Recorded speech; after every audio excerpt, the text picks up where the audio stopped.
إني عبدك ابن عبدك ابن أمتك ناصيتي بيدك ماض في حكمك عدل في قضاؤك أسألك بكل اسم هو لك سميت به نفسك أو أنزلته في كتابك أو علمته أحدا من خلقك أو استأثرت به في علم الغيب عندك أن تجعل القرآن العظيم ربيع قلبي ونور صدري وجلاء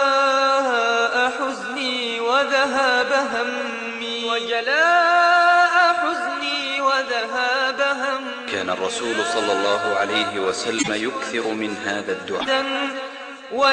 إني أعوذ بك من الهم والحزن